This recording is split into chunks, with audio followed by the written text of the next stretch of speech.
Hello everybody, this is Craig Berry here, and today we're doing a taste test. Taste test. We've got some goodies from World Market last week.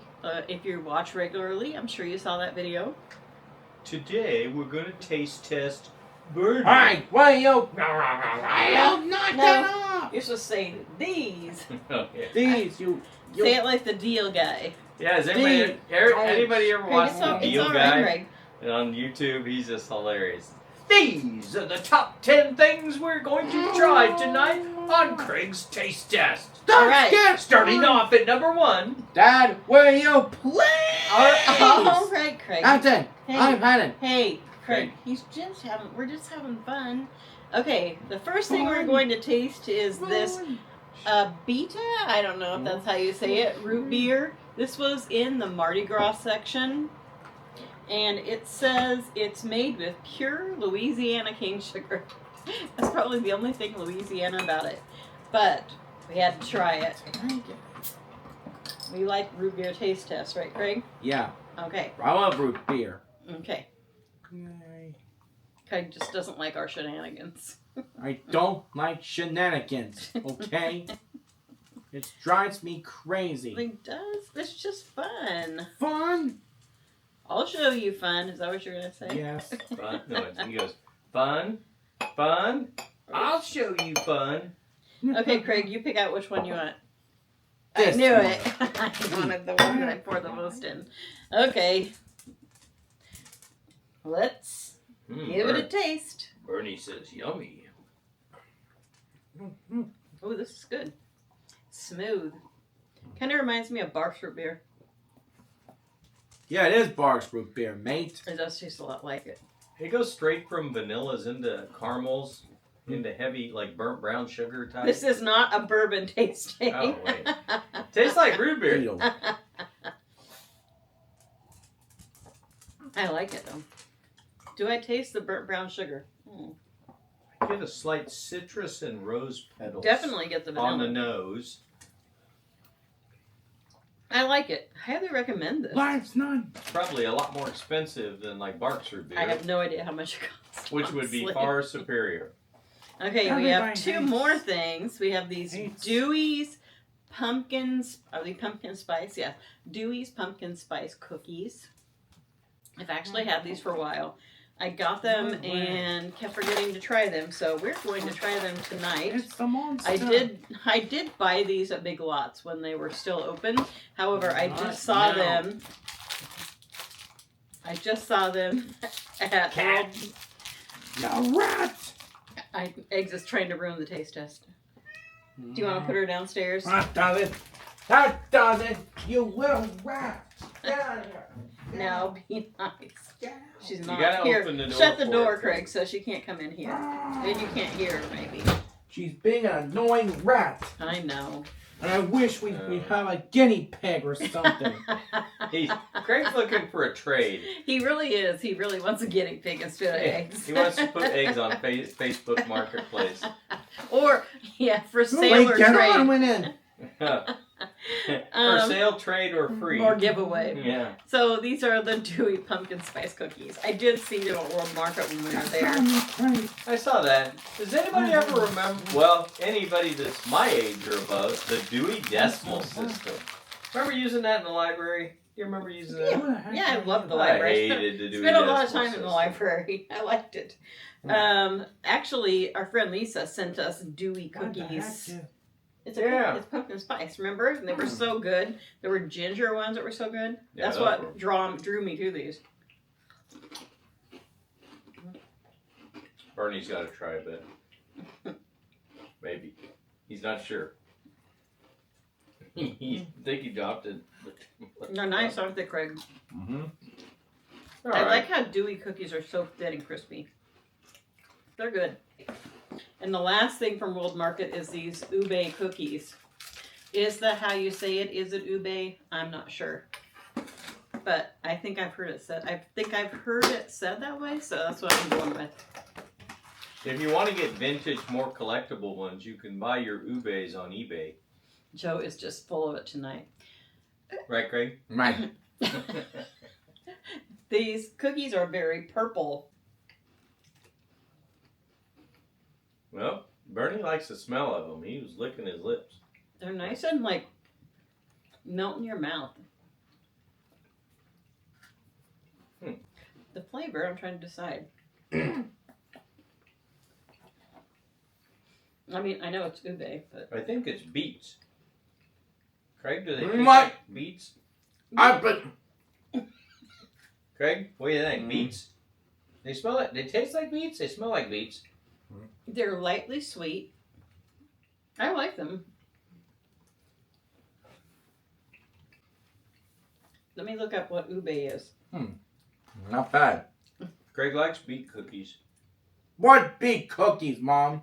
Were you originally going to say, "Oh, I'm being poisoned"? Well, it's a root. Oh, purple. It's a purple yam, also known as ube. As a starchy root vegetable native to Southeast Asia. These were in the Chinese New Year section. Ube has grayish-brown skin with a vibrant purple flesh that can vary in shade. When cooked, it often softens like a potato. Like the texture is a sweet, nutty flavor with hints of vanilla and pistachio. Well, I agree. And that's very similar to what I'm tasting. Definitely the nutty, like vanilla flavor. I demand a refund. I thought they were beets. These are a win. I like those a lot. And last, but not least, are these peanut butter and jelly M&Ms that Craig got today from, and I can't even think of their name right now, but they live here in Des Moines. Oh yeah. I'll put the name down below. Ah, I'm drawing a blank. You ready to try these peanut butter and jelly ones? You got that right. Yeah, I love peanut butter and jelly. You got that right, Toots. Is this a new flavor? Because if not, I haven't seen them. I saw today on Facebook an ad for Butterbeer Hershey Kisses. Oh, they smell good. They smell like jelly. But I looked them up on Amazon and they were like $20 a bag. So I'll be waiting till they come out in Target.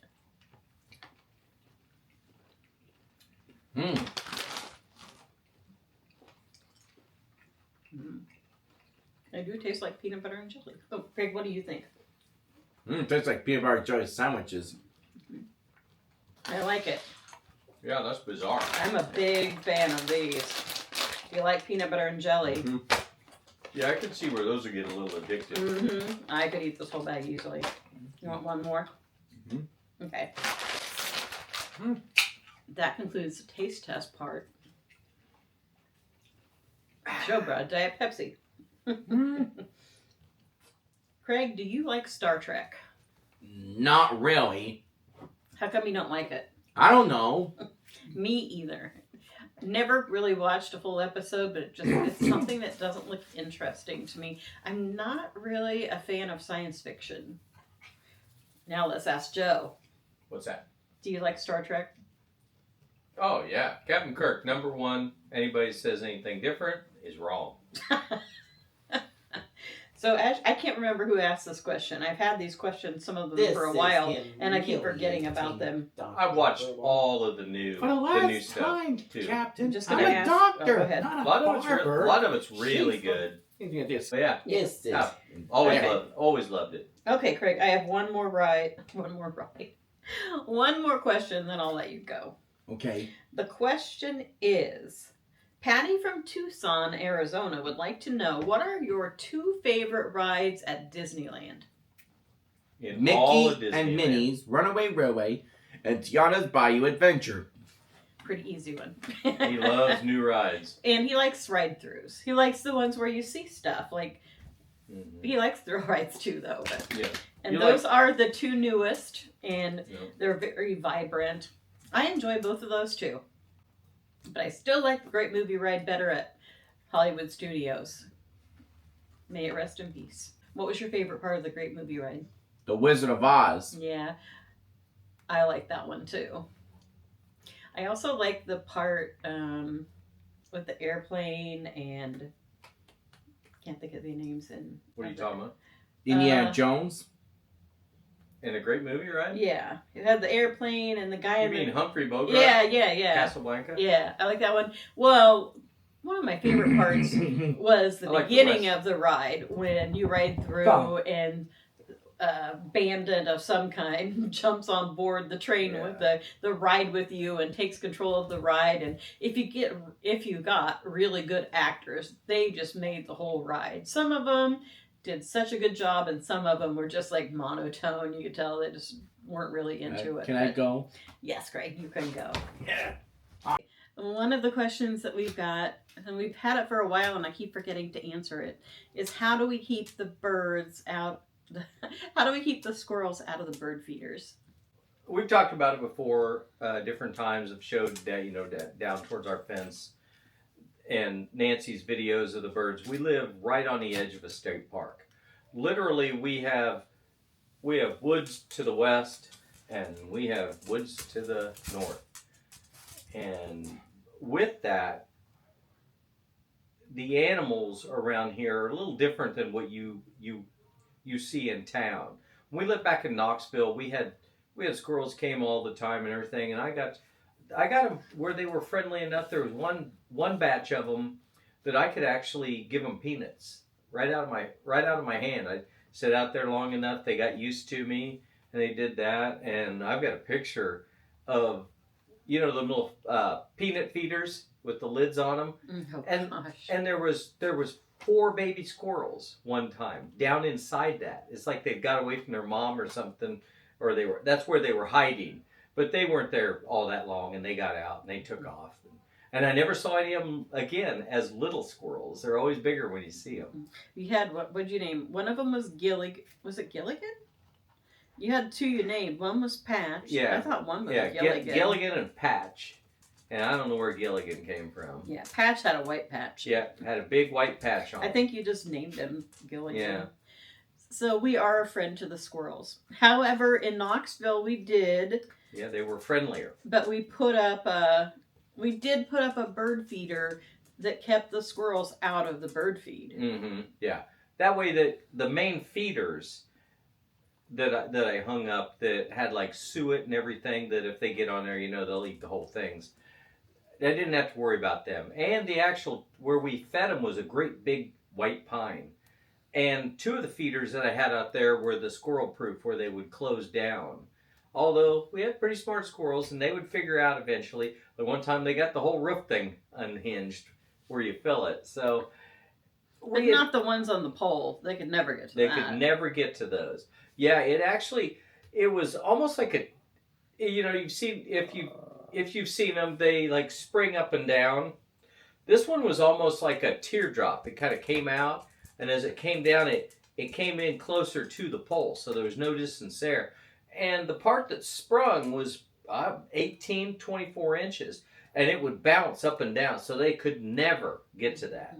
And that thing it's the best, and the reason I bought it was like the best one, bar none. None of the others even came close to it, from keeping the squirrels from the ground. Well, I feel like we had a lot more trouble with the squirrels in Knoxville eating the bird seed than and that's here. that's what I was alluding to. The squirrels around here are a lot wilder, and we've got all these trees that are walnut trees. Mm-hmm. We've got we got oaks with the acorns, and there's hickory trees around here. There's a lot of their native food around this area. We've put a feeder out and put corn on it, and they don't even come close. They'll come to our feeders every once in a while. Yeah, and they'll eat the bird, whatever they're eating out of there. It's mostly if there's any peanuts left in there, or sunflower seeds is what they get after. And we have like one at a time, and not even one a week probably sometimes. Yeah. And if I walk out like in the sunroom looking out over the deck, and they see me, they take off, and they're done. They're so skittish. That's what I'm looking at. And it'd take years to try to get a family of squirrel tame enough. I try to lure them in. We see them in the tree all the time, playing, like 3 or 4 of them, chasing each other clear up to the tippy top of the trees. Nancy will open the window a little bit, go, Here's squirrel. I would if it worked. But I've bought squirrel feeders. I bought ears of field corn. The squirrels could care less. Yeah. They don't. They just jump over it to get to the bird feeder if they get on well, the the other deck. stuff's better for them. Yeah. They want that. Joe tried to tell me, but I didn't But believe it didn't him. work. So that's the answer to that. But another thing you can do if you want to keep the squirrels out of your feed, they do really love cracked corn. And if you know where they come from, where their avenue that they're coming to your bird feeders, try to put like another small feeder of cracked corn in between there. That will slow them down. And anytime you'd see them out there, you could shoo them off of that. And that, that way you attack them from a different front. The other question I have is, well, this person said they heard that it's unhealthy to allow an autistic person to remain in a childlike state. I have never heard that before. And I think that would be a matter of opinion, honestly. And I get these comments from time to time, like, why do you treat Craig like a baby? And why don't you have Craig watch more adult shows than cartoons? But the fact is, Craig's happy. Craig likes the shows he likes. Why would I make him sad by telling him, you're not going to watch cartoons anymore. You're going to watch adult shows, which you don't enjoy. And a lot of the adult shows have adult themes that Craig doesn't really need to be watching. Remember, he doesn't have the mind of an adult. He still has the mind more of a child. He's a big dude in a very child, or he's a little kid in a big dude's body. Big, big Craig. Mm-hmm. I think it's adorable that Craig still likes all these things, and I enjoy those things. Craig's happy, so why would we change anything? That's really my answer to that. Yeah, I mean, what that is, and the word gets used a little negative at times, and it's not, but where questions like this come from is out of ignorance. Ignorance is not saying someone is stupid. Ignorance is that you don't understand what is being talked about or something. Yeah, you don't understand the situation. But once you learn about it, you understand it. But yeah, I don't think whoever's asking questions like this is at a point where they really could ask. Well, I don't believe, and think that you're going to change something because of their statement. Right, and I think a lot of the comments on here that are negative are not from people who have a close relationship with someone on the autism spectrum like Craig. I mean, the autism spectrum is all over the place. There's all different levels. And Craig happens to be not at the top, not at the bottom, but somewhere in the middle, I would say. But he definitely has more of the interests of a 8 to 12-year-old maybe. He still enjoys those things. Heck, I still like cartoons. Well, I know, and that's another thing. They make cartoons for adults, probably for a reason. But many adults still enjoy watching kids like the Looney Tunes, and I'll still sit down and watch Winnie the Pooh or the Peanuts Gang. I mean, I sat down with my granddaughters and watched Cinderella today. Mm-hmm. The whole movie. I never got up, stayed and watched the whole thing. There's parts of it I didn't even remember. There's something to be said for innocence. Yeah. That's really all I have to say on that. I mean, Yeah. I don't want to beat the person up that left the comment. Yeah, they just... they asked a question, and that's my answer, really. A lot of times, what I would tell people, if you're looking for information on that, especially if it's directly towards Craig, is bring up Nancy's whole list of videos. Right. There's like 520 of them.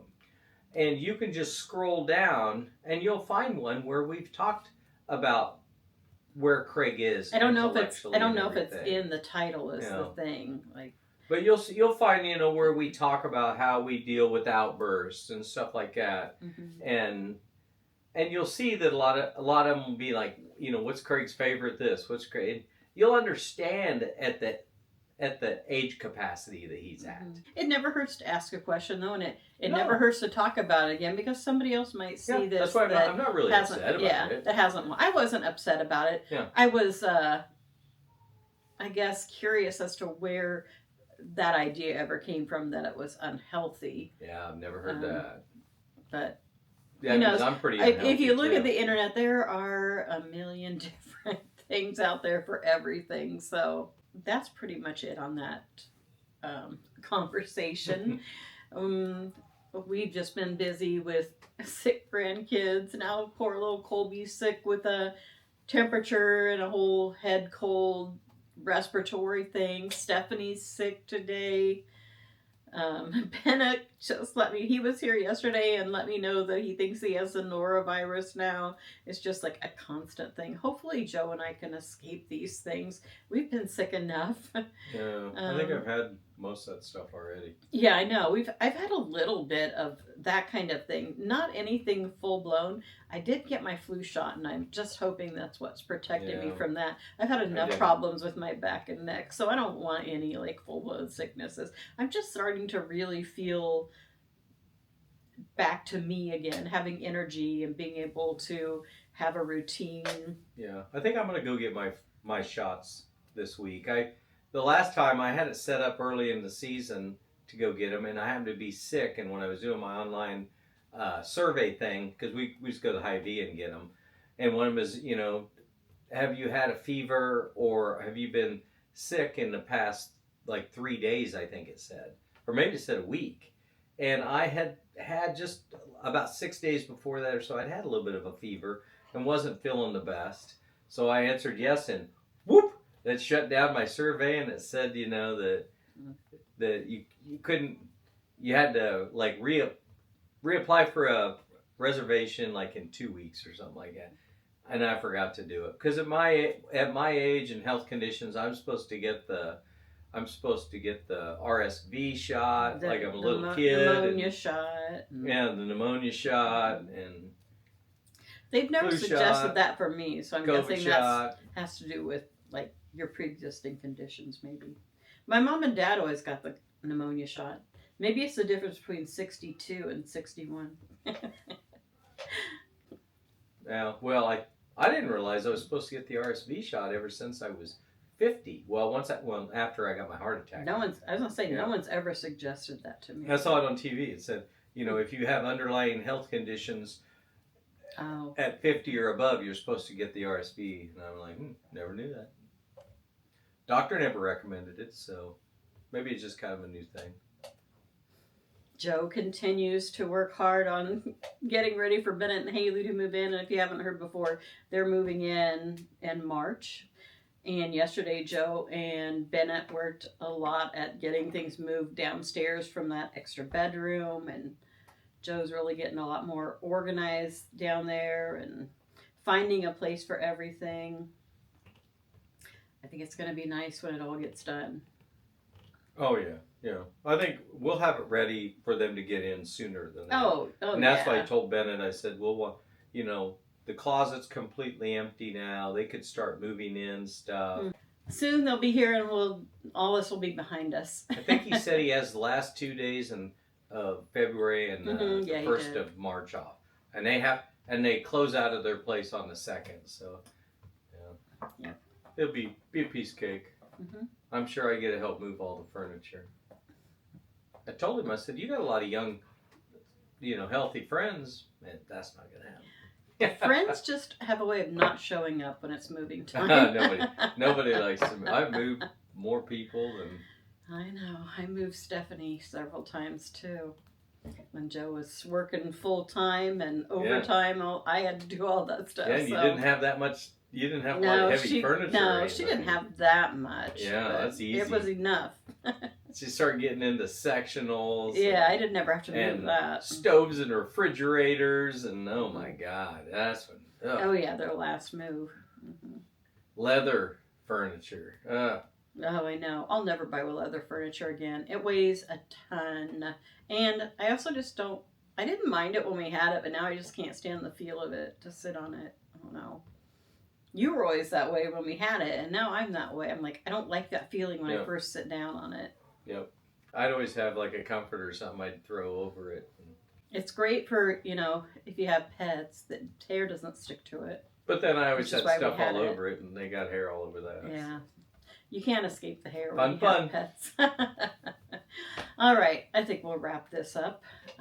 I need to get a video edited. So with that, we'll say so long, and we'll see you in the next one. I'm going to go move some bourbon. Peace. Not by drinking it.